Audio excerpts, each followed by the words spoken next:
VD. Satheesan മന്ത്രിസഭയിലുള്ളവരെല്ലാം വിവരം കെട്ടവരാണ്. ഇത് പറഞ്ഞത് എം.എം. മണിയാണ്. എം.എം. മണിയുടെ ആ ഒരു സ്റ്റേറ്റ്മെന്റും അദ്ദേഹം പലതും ഇങ്ങനെ വായിൽ തോന്നുന്നു പറയും. പക്ഷേ ഈ കറണ്ടുമായിട്ട് ബന്ധപ്പെട്ട് കഴിഞ്ഞ ദിവസങ്ങളിലൊക്കെ കറണ്ട് കട്ടുണ്ടല്ലോ, അതുമായി ബന്ധപ്പെട്ടാണ് പറഞ്ഞത്. ഇത്ര വിവരം കെട്ട ആളുകളെയാണോ ഇങ്ങനെ വെച്ചിട്ടുള്ളത് മിനിസ്ട്രീസിൽ? ഒരു കാര്യം ചോദിക്കട്ടെ, ആതിര ഈ കേരളത്തിൽ താമസിക്കുന്ന ആളാണല്ലോ. പ്രളയമാണോ ആതിരയ്ക്ക് കൂടുതൽ സന്തോഷം ഉണ്ടാകുക, വിവരക്കേടിൻ്റെ പര്യായമായിട്ട് കാണാൻ പറ്റുക, അതോ ഇത്തിരി പവർ കട്ട് ദിവസത്തിൽ അരമണിക്കൂർ ലൈറ്റ് ഇല്ലാണ്ടിരിക്കുന്നതാണോ ബുദ്ധിമുട്ട് അല്ലെങ്കിൽ അസഹനീയമായിട്ട് തോന്നുക? ഏതായിരിക്കും? താരതമ്യം ചെയ്യുമ്പോൾ പ്രളയം തന്നെയാണ്. അപ്പോൾ വിവരം കെട്ട ആളാരാ? വിദ്യുച്ഛക്തി മന്ത്രി ആരാ? കേരളം കണ്ടതിൽ വെച്ച് ഏറ്റവും വിവരം കെട്ട ഒരു മന്ത്രി ഉണ്ടായിട്ടുണ്ടെങ്കിൽ അത് ഈ മണി തന്നെയാണ്. അമിക്കസ് ക്യൂറി പറഞ്ഞത് ആതിര കേട്ടിട്ടില്ലേ? ആതിര, മനുഷ്യനിർമ്മിതമായ പ്രളയമാണെന്നാണ് പറഞ്ഞത്.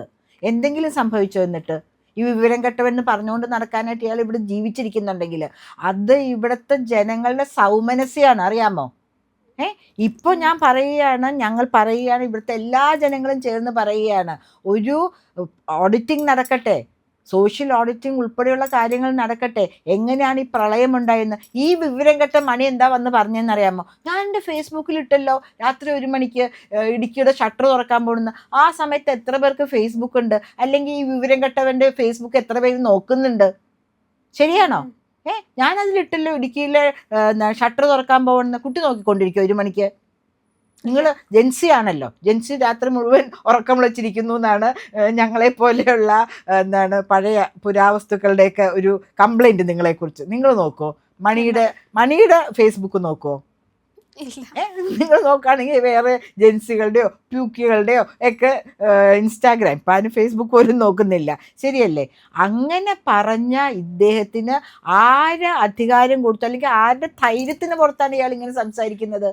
അതിരെ ഇയാൾ വിദ്യുച്ഛക്തി മന്ത്രി, അതിന് മുമ്പ് ഒരു വിദ്യുച്ഛക്തി മന്ത്രി ഉണ്ടായിരുന്നു. ആരാണെന്നറിയാമോ? മുമ്പ് നമ്മുടെ പിണറായി വിജയൻ. എന്തുണ്ടായി? SNC ലാവ്ലിൻ കേസിന്റെ അഴിമതി കുംഭകോണം. ഇങ്ങേര് വന്നപ്പോൾ പ്രളയം എന്ന വലിയ ദുരിതം, അതിനെ സംബന്ധിച്ച് തെക്ക് വടങ്ങ് ഓടി നടന്ന് കാശ് കളക്ട് ചെയ്യേണ്ട ഒരു ധവളപത്രം ഇറക്കിയോ? ഗുരുവായൂർ അമ്പലത്തിൽ പോയപ്പോൾ ഒച്ചേക്കൂടെ ഒരാൾ പൊക്കത്തിൽ ഇത്രയും ഇങ്ങനെ പിടിക്കാൻ പറ്റില്ല, 2 പേര് വട്ടത്തിൽ നിന്നാൽ പോലും പിടിക്കാൻ പറ്റാത്തൊരു വലിയ ഹുണ്ടി ഞാൻ സമർപ്പിച്ചതാണ്. ആതിര, അമ്പലം നടയിൽ ഇടാൻ കൊണ്ടുപോയ നമ്മളുടെ ഇടുമല്ലോ പൈസ, കാണിക്ക ഇടാൻ കൊണ്ടുപോയി പൈസ അവിടെ സമർപ്പിച്ച് എഴുതി വച്ചിരിക്കുന്നു, മുഖ്യമന്ത്രിയുടെ ദുരിതാശ്വാസ നിധിയിലേക്ക് നിങ്ങൾ മനസ്സറിഞ്ഞ് സംഭാവന ചെയ്യും. മനസ്സറിഞ്ഞ്, ദൈവമേ ഇനിയൊരു കഷ്ടപ്പാട് മാർക്കും ഉണ്ടാവരുത് എന്ന് വിചാരിച്ച് ആ രൂപ അവിടെ സമർപ്പിച്ചു കൂട്ടി. അറിയാമോ എത്ര പേർക്ക്? എന്നോട് പറഞ്ഞിട്ടുണ്ട് ആൾക്കാർ, അറിയാമോ, മാഡം ഞങ്ങൾക്കൊക്കെ നിർബന്ധമായിട്ട് പെൻഷനിൽ നിന്ന് സാലറി ചാലഞ്ച് എൻ്റെ മണിയാശാൻ്റെ സാലറി കൊടുത്തോ? മണിയാശാൻ്റെ സാലറി കൊടുത്തോ?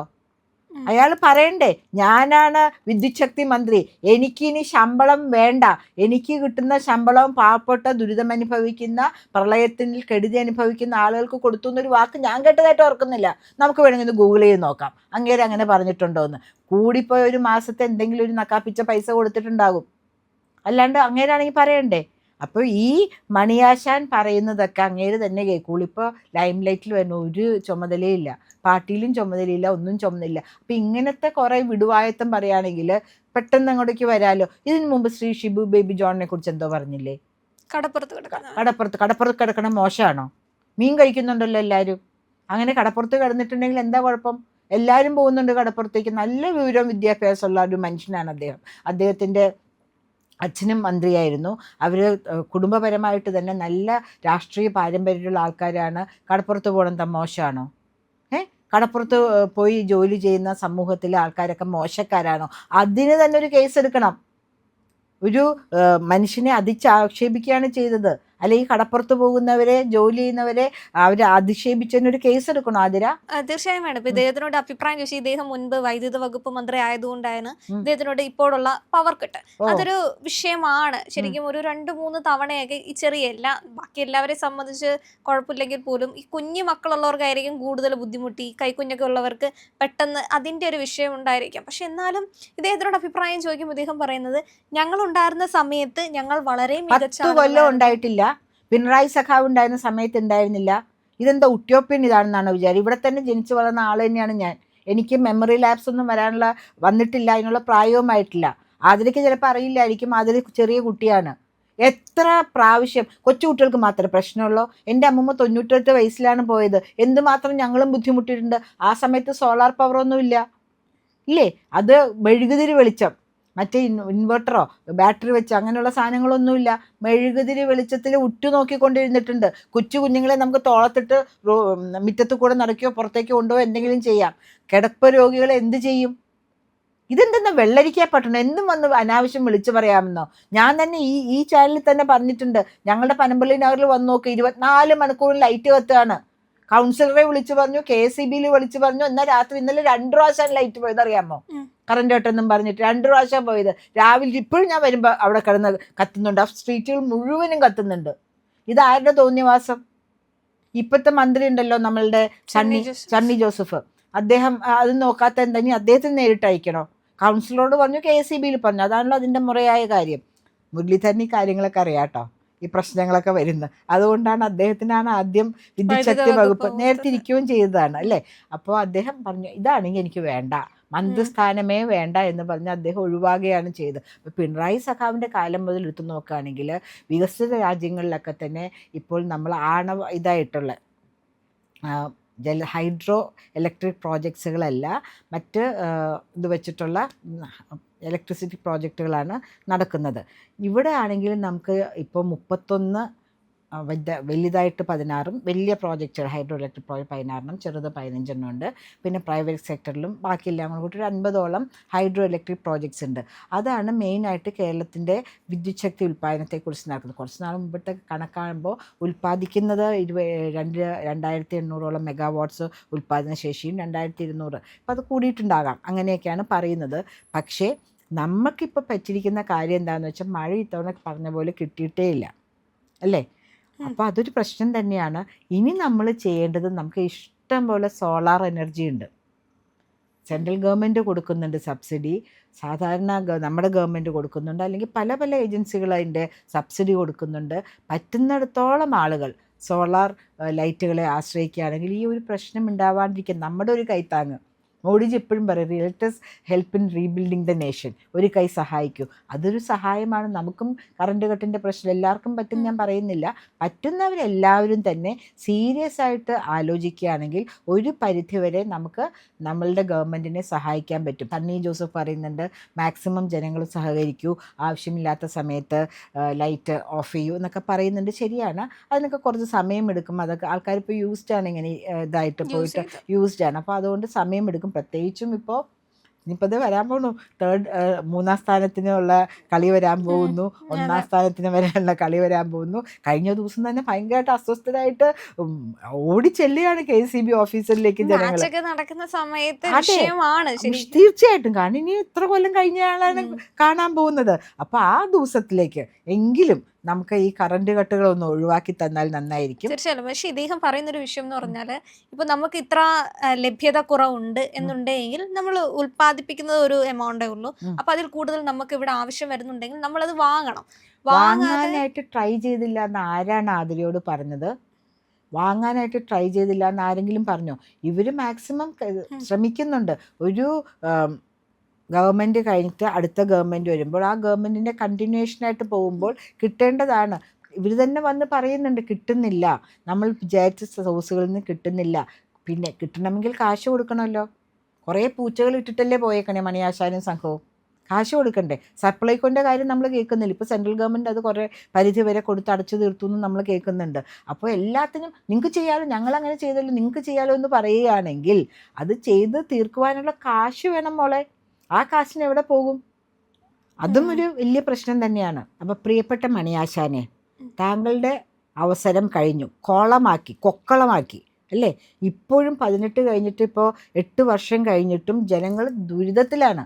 എവിടെ പോയാലും പറയും, എന്തെങ്കിലും ചെയ്യൂ പ്ലീസ് പത്മജ, എന്തെങ്കിലും ചെയ്യൂ, ഞങ്ങൾക്ക് എന്തെങ്കിലും തരത്തിൽ 10,000 രൂപ പോലും കൊടുത്തിട്ടില്ല. 10,000 രൂപ പോലും കൊടുത്തിട്ടില്ല. അതൊരു 8 കൊല്ലം കഴിഞ്ഞിട്ടും. പിന്നെ ഇവർ ആളും തരവും നോക്കി ഇവരുടെ പാർട്ടിക്കാർക്ക് കുറച്ച് കൊടുത്തിട്ടുണ്ട്. പക്ഷേ യഥാർത്ഥ ദുരിതം അനുഭവിച്ച ആളുകൾക്ക് ഇപ്പോഴും കിട്ടിയിട്ടില്ല. പ്രിയപ്പെട്ട ശ്രീ സണ്ണി ജോസഫ് അല്ലെങ്കിൽ പ്രിയപ്പെട്ട VD സതീശൻ, നിങ്ങൾ മുൻകൈയെടുത്ത് ജനങ്ങൾക്ക് വേണ്ട കാര്യങ്ങൾ ചെയ്തു കൊടുക്കുക. പ്രളയ സമയത്ത് ഉണ്ടാക്കിയ പ്രശ്നങ്ങൾക്ക് ആദ്യം പരസ്യ വിചാരണ മണിയാശാൻ നേരിടിപ്പിക്കുക. ജനങ്ങൾ സമ്മതിക്കട്ടെ, ഞാൻ ഉദ്ദേശിച്ച അർത്ഥത്തിലാണ്. ഒരു വലിയ അദാലത്ത് പോലെ വരട്ടെ. മണിയാശാന് ധൈര്യം ഉണ്ടെങ്കിൽ മണിയാശാൻ അവിടെ ധൈര്യം ഉണ്ടെങ്കിൽ മണിയാശാൻ വന്നിരിക്കട്ടെ. ഇനിയും പറയുന്നു, ധൈര്യം ഉണ്ടെങ്കിൽ അങ്ങേര് വന്നിരിക്കട്ടെ. ജനങ്ങളുടെ പ്രശ്നങ്ങളും പരാതികളും സങ്കടങ്ങളും വിഷമങ്ങളും ഒരു യഥാർത്ഥ കമ്മ്യൂണിസ്റ്റ് ആണെങ്കിൽ അദ്ദേഹം കേൾക്കട്ടെ. ശരിയല്ലേ? എന്നിട്ട് നമുക്ക് വൈദ്യുതി അരമണിക്കൂർ കട്ട് ചെയ്യുന്നതിൻ്റെ പ്രശ്നങ്ങളെക്കുറിച്ച് ഗഹനമായിട്ട് നമുക്ക് സംസാരിക്കാം. ഇപ്പോൾ എനിക്ക് പറയാനുള്ളത്, ഇതിനെക്കാട്ടിലും വലിയ പ്രശ്നങ്ങളിൽ കൂടെ പിണറായി സഖാവ് നയിച്ച ഗവൺമെൻറ് ഉള്ള സമയത്ത് ജനങ്ങൾ കടന്നു പോയിട്ടുണ്ട്. അരമണിക്കൂർ കൊണ്ട് വെള്ളം പോയില്ല. എത്ര ദിവസം അത് കഴിഞ്ഞ് പിന്നെ നഷ്ടങ്ങളോ, വീടുകൾ തന്നെ തകർന്നു പോയ ആൾക്കാരുണ്ടോ? നമ്മൾ കണ്ടതാണ്. ഈ സർട്ടിഫിക്കറ്റ് ഒക്കെ പോയി ഒരാഴ്ചക്കാലം നമ്മൾ സമ്പാദിച്ചുകൊണ്ടിരിക്കും. വീടിന്റെ ഒക്കെ ഡോക്യുമെന്റ്സ് ഒക്കെ എല്ലാം നഷ്ടപ്പെട്ട് ഇങ്ങനെ ഇരിക്കുന്ന ആളുകളെ എത്ര പേരെ കണ്ടിരിക്കുന്നു. പിക്ചേഴ്സ് ഒന്നും മൈൻഡിന്നേ പോകുന്നില്ല. മറ്റേ ഒരു പിഞ്ചു കുഞ്ഞിനെ എടുത്തിട്ട് ഒരു പോലീസ് ഓഫീസർ ഇങ്ങനെ ഓടുന്നില്ലേ, അതൊക്കെ ആലോചിക്കുമ്പോൾ ഈ ഇദ്ദേഹം ഇത് തുറന്നു വിട്ടിട്ടാണല്ലോ ഇത് ആലോചിക്കുമ്പോൾ എന്തായാലും പിന്നീട് എത്ര വിവരക്കേട് ആരെപ്പറ്റി പറഞ്ഞു കഴിഞ്ഞാലോ ആ ദിവസങ്ങള് കേരളത്തില് എന്തായാലും മറക്കില്ല. നമ്മൾ ആരും ജീവിച്ചിരിക്കുന്നിടത്തോളം കാലം നമ്മുടെ മനസ്സിൽ നിന്ന് ആ ദുരിതം അനുഭവിച്ചിരിക്കുന്നവരുടെ നമ്മളും അവരോടൊപ്പം ചേർന്ന് ഓടുകയാണ് അല്ലേ? മായില്ല. ലോകം വളരെ മുന്നോട്ട് പോയി. പഴഞ്ചൻ രീതിയാണ് ജലവൈദ്യുത പദ്ധതി എന്ന് പറയുകയാണെങ്കിൽ. അതിൽ നിന്നും ലോകം മുന്നോട്ട് പോയപ്പോൾ നമ്മൾ ഏറ്റവും നമ്പർ 1 കേരളം എന്നല്ലേ പറയുന്നത്. നമുക്കും എന്തുകൊണ്ട് ബാക്കിയുള്ള സോഴ്സുകളെക്കുറിച്ച് വൈദ്യുതി ഉൽപ്പാദിപ്പിക്കാൻ ആലോചിച്ചുകൂടാ? വേണമെങ്കിൽ മണിയാശാൻ തന്നെ ഒരു ക്ലാസ് നടത്തട്ടെ അല്ലേ? അങ്ങനെ നല്ല വിവരവും വിദ്യാഭ്യാസവും കാര്യപ്രാപ്തിയുമുള്ളൊരു മിനിസ്റ്റർ എന്ന നിലയിൽ ഉദ്യോഗസ്ഥന്മാർക്ക് അദ്ദേഹം ക്ലാസ് നടത്തി എങ്ങനെയാണ് വൈദ്യുതി മറ്റ് സോഴ്സുകളിൽ നിന്ന് ഉൽപ്പാദിപ്പിക്കേണ്ടത് എന്നതിനെക്കുറിച്ചും കൂടെ ഒരു ആലോചിക്കുക. ഇത് നമുക്ക് സണ്ണി ജോസഫിനോടും കൂടെ പറയാം. ജലത്തെ മുഴുവൻ ആശ്രയിച്ച് കേരളത്തിൽ വൈദ്യുത്പാദനം നടത്താണ്ട് ബാക്കിയുള്ള സോഴ്സുകളെക്കുറിച്ചും കൂടെ ആലോചിച്ചാൽ നന്നായിരിക്കും മിനിസ്റ്റർ. പ്രിയപ്പെട്ട പ്രേക്ഷകരെ, ഞങ്ങൾ ഇന്ത്യ ലൈവ് പതിപോലെ നമ്മൾ പറയുകയാണ്, മാധ്യമങ്ങളിൽ വരാത്ത മറ്റു മാധ്യമങ്ങൾ പറയാത്ത വാർത്തകളാണ് നിങ്ങളുടെ മുന്നിലേക്ക് കൊണ്ടുവരുന്നത്. ഇത് പറയാൻ ഞങ്ങൾക്ക് പ്രേരണയും ശക്തിയും നിങ്ങളാണ്. നിങ്ങൾ ഞങ്ങളുടെ കൂടെ ഉണ്ടാവണം. ഞങ്ങളുടെ ചാനൽ സബ്സ്ക്രൈബ് ചെയ്യണം. നമുക്കൊരു ചാനൽ കൂടിയുണ്ട്, C4N മലയാളം. അപ്പോൾ ആ ചാനലും കൂടി ഒന്ന് സബ്സ്ക്രൈബ് ചെയ്യണം. ഇന്ത്യ ലൈവ് ഉറപ്പായിട്ടും ചെയ്യണം. C4N കൂടെ, C4N, C എന്ന് പറഞ്ഞാൽ ക്രെഡിബിൾ, ഫോർ എൻ നേഷൻ, രാജ്യം. നമ്മുടെ രാജ്യത്തിന് വേണ്ടിയാണ്. രാജ്യം വിട്ട് ഒരു കാര്യവും ഇന്ത്യ ലൈവിനില്ല. അതുകൊണ്ട് ഞങ്ങളുടെ കൂടെ ഉണ്ടാവണം എന്നുകൂടി അഭ്യർത്ഥിക്കുന്നു.